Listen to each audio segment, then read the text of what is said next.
Hi everybody, welcome to Vanessa's Van Life Journey. How are you guys doing today? Come on in and thumbs up the video if you are my friend.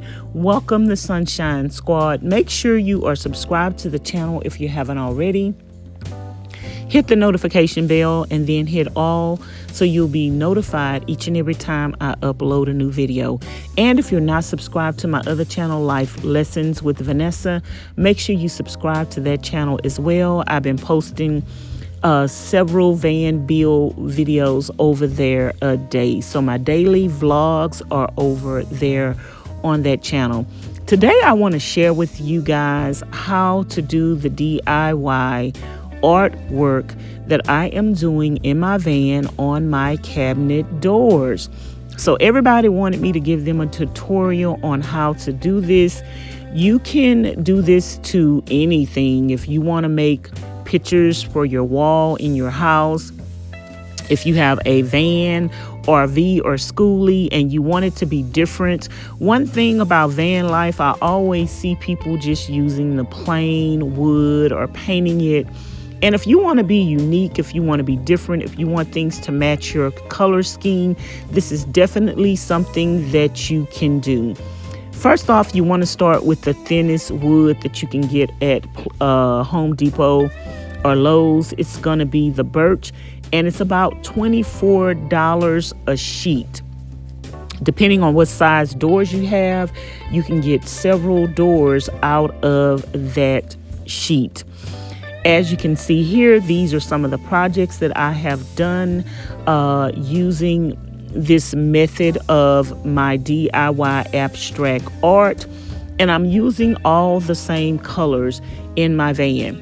So I suggest to you, if you're going to do this in your van build and you want everything to match, make sure you are using all the same colors and the things that you are going to use or need. I am using the regular acrylic paint from Walmart. It's the cheap Apple paint, and I think that's the brand Apple. I'm using that paint. I try to get the bigger jars because I'm using a lot of it, so it don't make sense for me to use the smaller ones unless they do not have the bigger ones in stock. Some of the colors that I want, they do not have bigger jars, and that's with the orange. But I have been buying the bigger thing of the pumpkin orange and adding a little black to it to mix up my color and get the color orange that I like. So you're going to need the acrylic paint. You can get that from Walmart. You are going to need the sealer, and you're going to need some gloves, and you're going to need some water. So I do dilute each and every bottle of paint that I get. I pour it into a bigger jar and I dilute it with water. And you want to dilute it enough where when you pour it on the wood, it flows. You don't want it real thickety thick.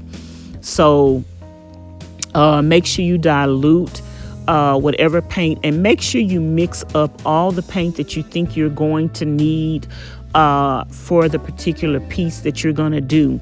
And try to have more, because sometimes when you get to pouring, you're going to let a lot of it flow off. So you may need more paint than what you think, but you want to make sure you have all that paint mixed up while you are doing that particular piece, because if you have to stop in between to mix it up, your paint is going to start drying and you might end up mixing it up to a different consistency or a different color to what you've had before. So if you mix up all your paint beforehand, you can ensure that the colors are going to be pretty much close to each other. So that's what you want to do in that instance, you guys. So prepping before you start everything is very important. Getting all your paint, making sure your colors are the right colors, mixing up the colors, diluting them with water, making sure that you have a heat gun nearby, and also If you're going to do this indoors, making sure you have an area where you have something on the floor, because as you can see, if you're doing larger pieces like I did, a lot of the paint is going on the ground. So if you're doing this indoors, you want to make sure you have paper or plastic on the floor. And if you're doing it outside and you don't want to mess up your grass, you want to make sure you have paper, cardboard, or plastic on the floor as well. So also, when your pieces dry, you guys, they're gonna look a little lackluster. As you can see here, they're not looking shiny or anything like that. That is where the sealer comes in.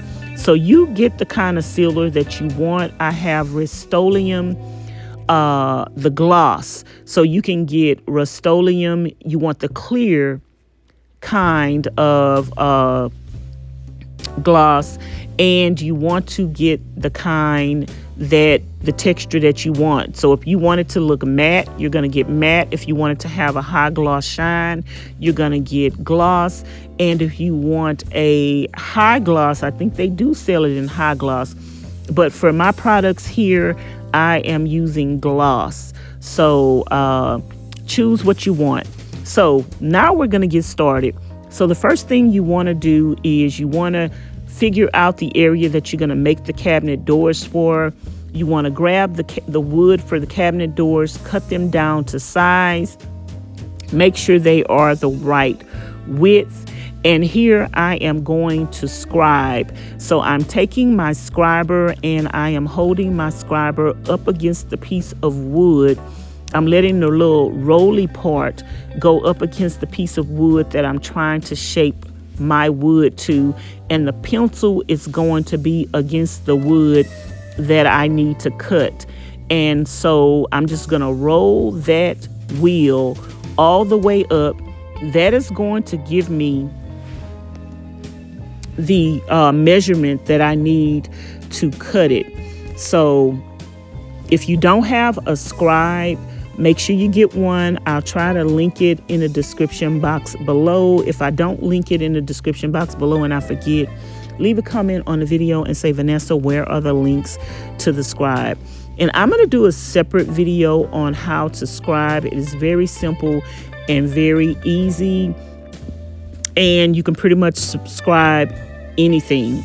So I'm just going to roll that all the way up, and I'm going to get the measurement that I need. I have a few tips and tricks on scribing so you can make sure that you don't cut off a whole lot of excess wood that you don't need to waste. So we're just going to roll that all the way up, and then we're going to take this and cut it.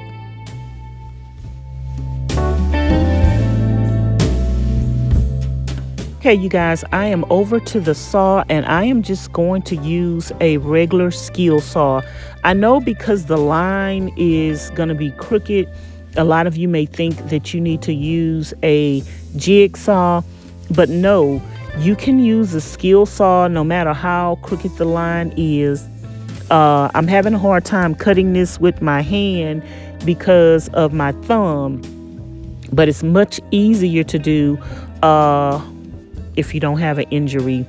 But what I do is I just line it up with the line and make sure I keep it straight on the line. And I have not had a problem cutting any of my wood that I have scribed, and I haven't had to use a jigsaw. So go ahead and use your regular skill saw.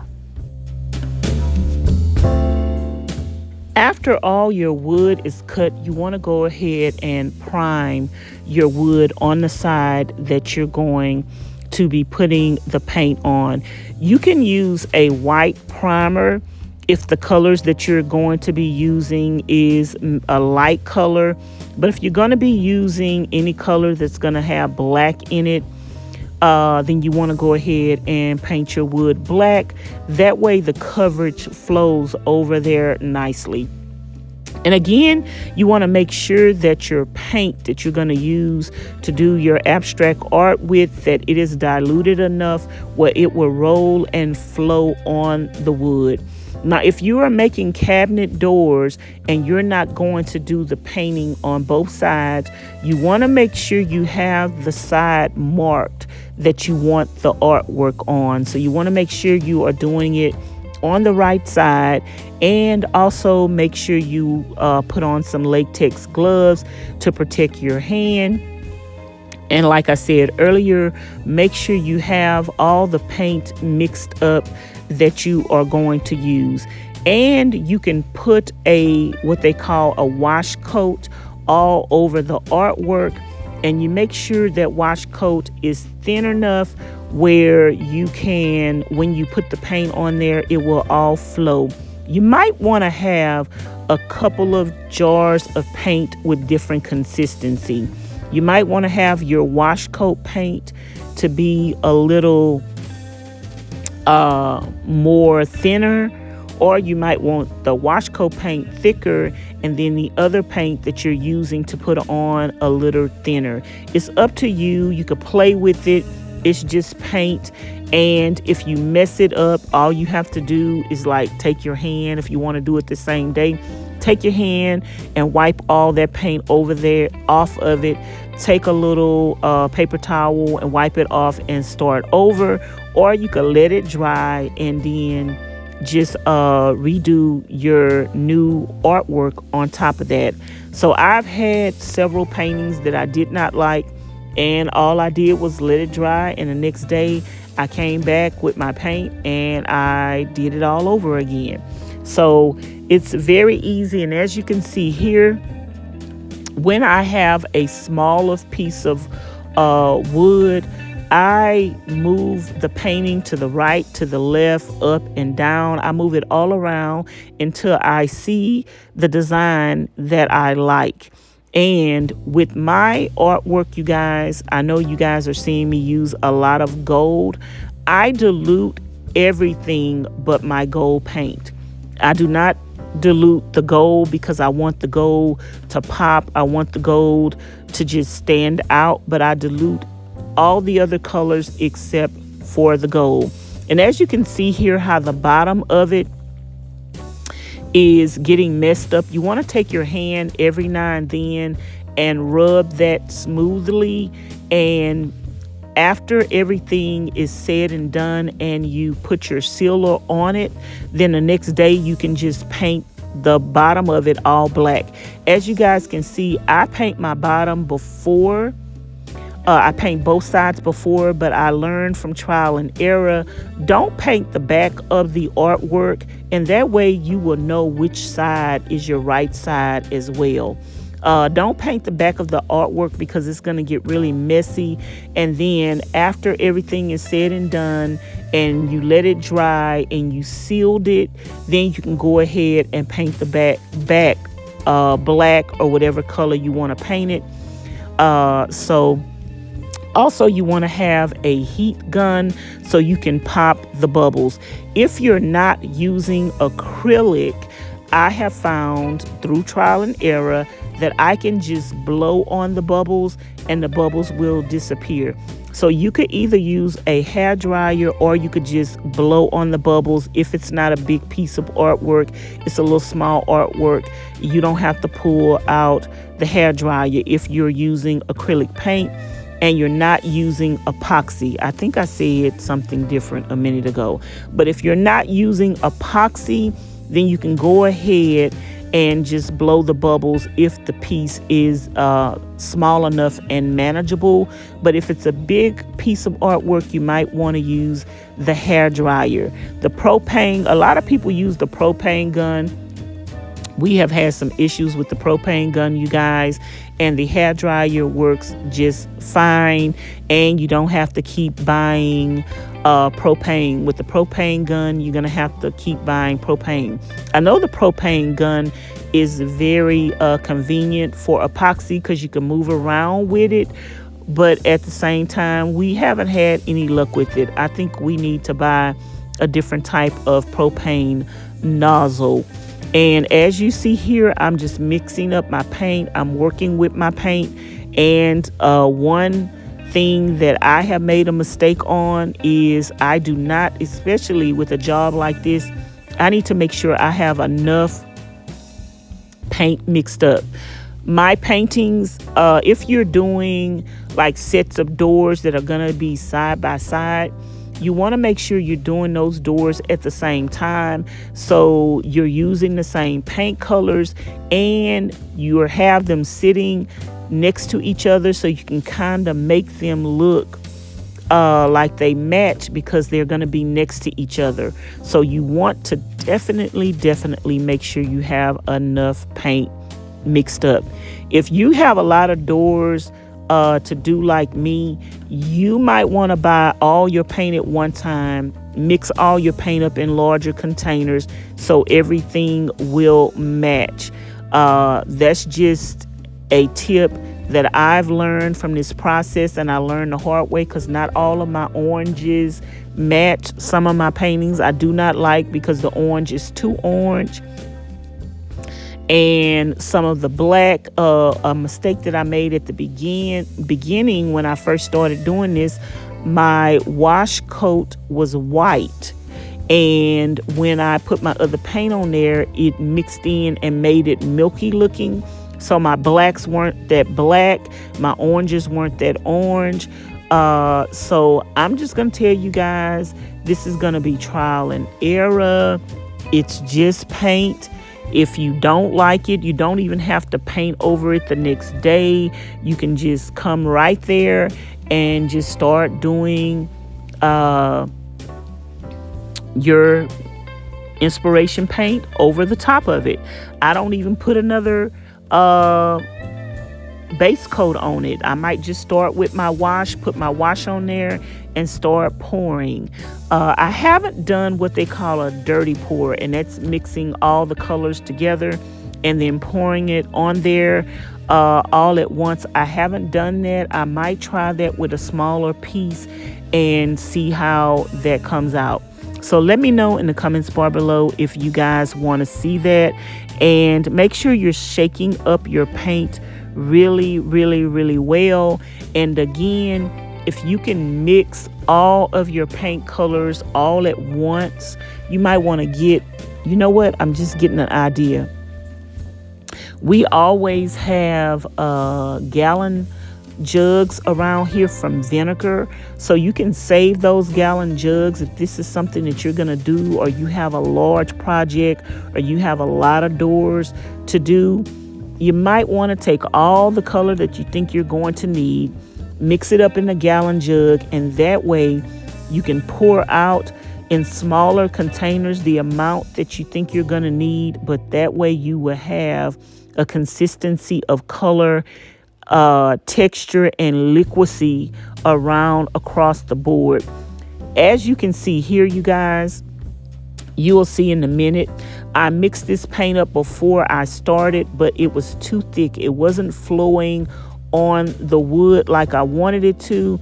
Don't be afraid to, if something is not right, do what you need to do to make it right. So as you can see here, I took a bottle of water and I'm adding the water in and smoothing it out with my hand, because the paint was too thick and it wasn't flowing over the top of the wood. You want this to flow over the top of the wood and roll off, so when you pick it up and you take it to the right or you take it to the left, it's gonna roll. That's what's gonna give you your marble effect, is it being able to roll. This was the first time I took the paint and just rubbed it in with my hand, and I actually liked that effect and liked the way it came out, and that is going to give me my base for us to start with and build on. So don't think that you messed up. Like I say, some people probably looked at this and was like, oh my goodness, what is she doing? She's really messing up. But y'all, I really like the way that this came out, and because this piece was for my back door and it was bigger, I couldn't pick this piece up and turn it to the left and turn it to the right. So this piece of art was just up and down. It wasn't turned to the left or to the right. It was just up and down. Those were the only motions that I was doing. And again, you could see that I did not paint the back because it's going to get messed up anyway, and I wanted my finishing piece for the back to be all one color, and I didn't want it to like look messy or anything like that. So I waited until I finished my piece of art, and I sprayed it and sealed it the next day, and then I painted the back. Once you are letting the paint roll off, you guys, you may end up with some void spots where they didn't get full with paint. Just take your finger, as you've seen me previously, and fill them all in, and then let it roll up and down. I thought my camera was angled down where you guys can see this piece, but it wasn't. The camera actually fell, and then I picked it up and I didn't realize that the camera position had moved. But right now I'm adding the gold in here. I usually add my gold last, you guys. I do the colors that I want to do, and I add my gold last so I can see where I want to add my gold.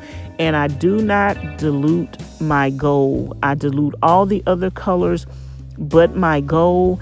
And when you put your other colors on there first, that's gonna allow your gold to flow. So you want to make sure your painting is still wet enough from the other paints so the gold can flow. And as you guys can see, I'm taking the back and I'm smoothing the back so we won't have, so the paint on the back can be flat, so when I paint over that, it will be smooth. And as you guys can see, I'm taking the gold and I'm just letting the gold flow until it gets all the way down to the bottom of the painting, and then I'll turn it around and I'll let it flow in the other direction. If this painting was smaller, I would have let it flow to the left and to the right. That's gonna make the design get wider, but in this case it was just up and down, and I didn't mind that. I just added some more paint in the area that I wanted to add it. And this is how everything is looking, you guys. Just play with it until you see something that you like and that you are satisfied with. And if you're not satisfied with it, keep playing with it until you're satisfied. Sometimes the colors do get a little milky as you're moving things back and forth. And I would just take some black. Like if my black is not black enough, I would just take some black and put it in the areas where the black is and let that flow. And that way you will have a nice dark black cover over the top of that. As you can see, this is the after. I have sealed everything and it's looking nice and it's looking bright and I like it. Let me know in the comments bar below what you think. So I hope this video was informative and helped you guys out a lot. If you have any questions about doing abstract art in your van, in your home, making a picture or anything like that, let me know. Don't forget to like, comment, share, and subscribe. Hit the notification bell to be notified each and every time I upload a new video. And let me know if you did a painting, what colors would you use? Because I might do a small painting in your colors. I will talk to you guys later. Thanks for watching. Bye now.